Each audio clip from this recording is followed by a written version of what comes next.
When I started this video, I had a different kind of video in mind. I didn't want to make the same video about the Nether villages. I wanted to prove once and for all that they were both dangerous and that they were broken. And I wanted to do it in a way that didn't use third-party software because, and I quote, third-party software isn't proof there is a problem. Fair enough. Let's jump into it. Now I thought this was going to be an easy task. I would just set up a testing rig in the Nether. I would have this rail lead me from this village out past sim distance and back over and over and over again. Surely that would cause the world file size to grow and eventually cause the world to crash or cause it to corrupt. So I let it run. 1 hour nothing.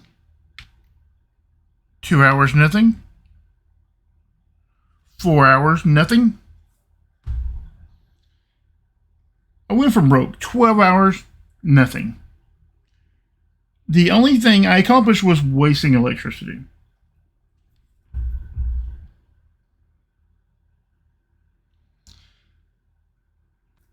So I thought, maybe I'm just not going far enough. So while I wanted to do this in a vanilla way, I decided to forego that and use command blocks. So I set up my timer circuits and command blocks and just let it run in the same series of tests as the rail. Still nothing. I would see small increases in the file size, but nothing that alarmed me. A circuit and a command block that would teleport me hundreds of blocks. And then a return command block with circuit that would send me back. At this point, I was feeling defeated. Had the devs secretly fixed this? I wondered. I decided to put out all the stops and build a test rig that would switch actual dimensions rather than just loading and unloading through sim distance. So I built this behind me. And how this works is this block right here is actually world spawn. And when you land on that, you trigger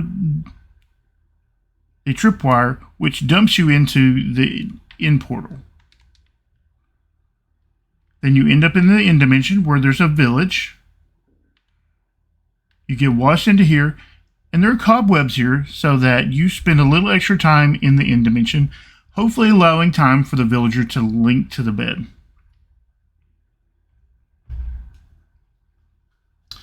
Once again, I ran this for 1 hour, 2 hours, 4 hours. I would see increases in world file size. I would get up to 7, maybe 8 megabytes. And for a world that hasn't been explored a lot, that's a lot.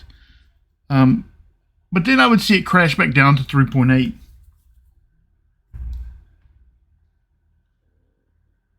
And then I decided to go for broke. And I let it run for 12 hours.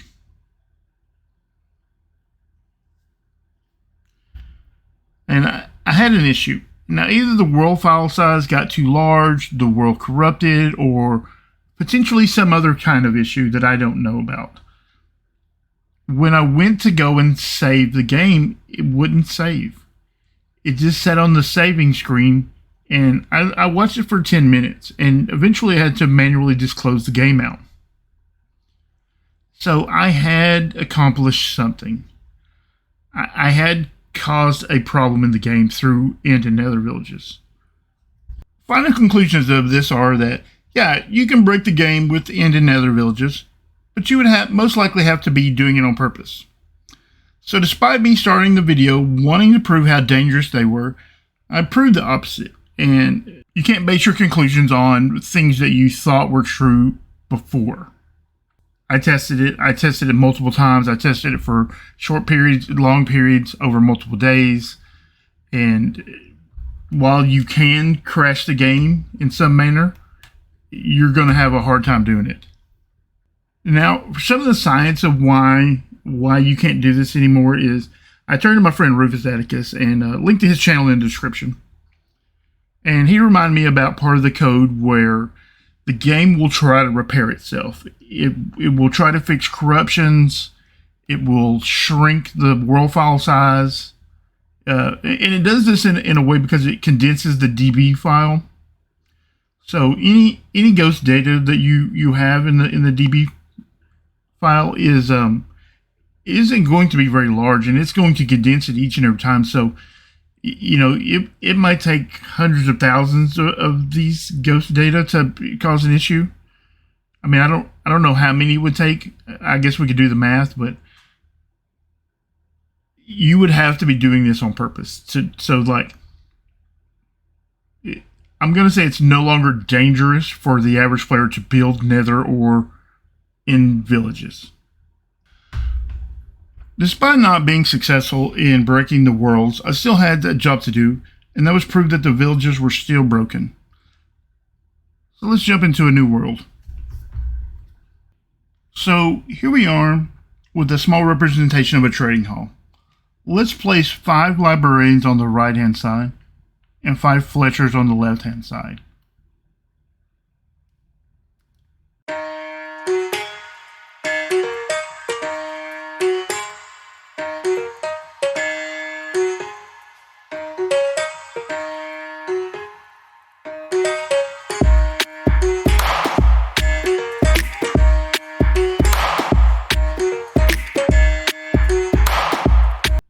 Okay, everything looks good here. Let's go back through the overworld through the portal.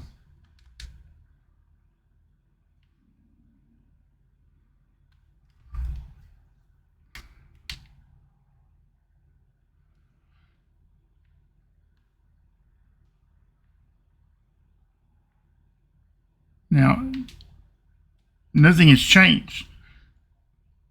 At this point, I was ready to declare victory. I was ready to throw up the mission accomplished banner, start GGing all the devs, thanking everyone who has ever done any of the bug tracker reporting.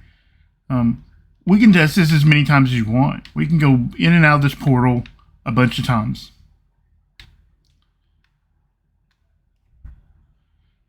And everything looks great. Like the villagers aren't switching, they aren't relinking to their workstations. Everything seems fine. I did this 20, 30 times, no problem. The villagers are fine, nobody's unlinking, nobody's relinking.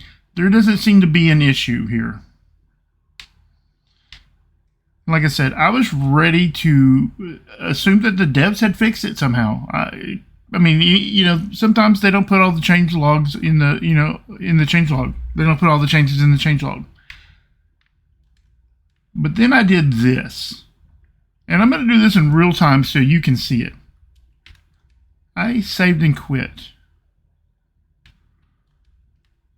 And then I started the game back. Now pay close attention. Did you see that? Do you see the green particles? That's because all these villagers are relinking to workstations. Librarian? Oh, these guys are not librarians. So how did that happen? Because Nether villages are still broken. They're still broken. Simply saving and quitting caused all the POI in this village to scramble. Now, I know what you're thinking. You're thinking, okay, I just won't save and quit in the Nether, and everything will be fine. Well, not exactly. Let's go back to the overworld. Save and quit. Remember, we're in the overworld. Go back into the world.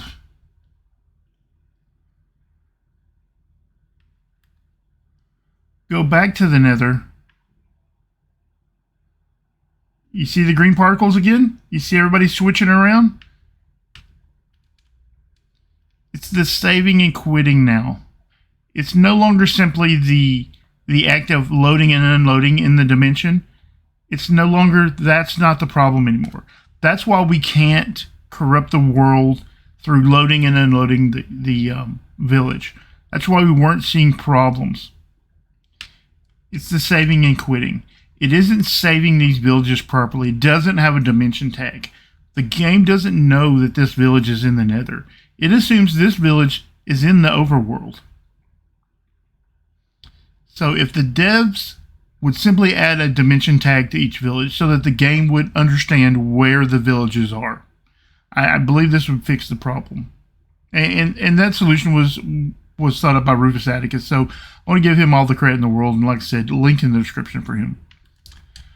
I'm going to share links down in the description for bug reports. I would really like if people went and upvoted those. This is a parity problem. This is a gameplay problem. This is a bigger deal than it seems. This bug right here is keeping us from having iron farms in the Nether, iron farms in the end, trading halls in the end, trading halls in the Nether. This is preventing you from having a lot of things that you would like to have. People want to put trading halls. People want to put iron farms in the end. And you can put an iron farm in the end if you build one of my unbreakable designs like Stormbreaker or Mojinor or whatever. You could get away with that, but you're not going to be able to build that in the Nether because it has water in it. I'll work on some Nether designs for some iron farms, some unbreakable iron farms that are Nether compatible, but this right here really affects trading halls. And people want to have Nether trading halls. People want to be able to put their trading hall in their Nether hub or in on the end island so that it's easily accessible. So, like I said, go upvote the bug reports. Put pressure on the devs. Like I said, this is a parity issue.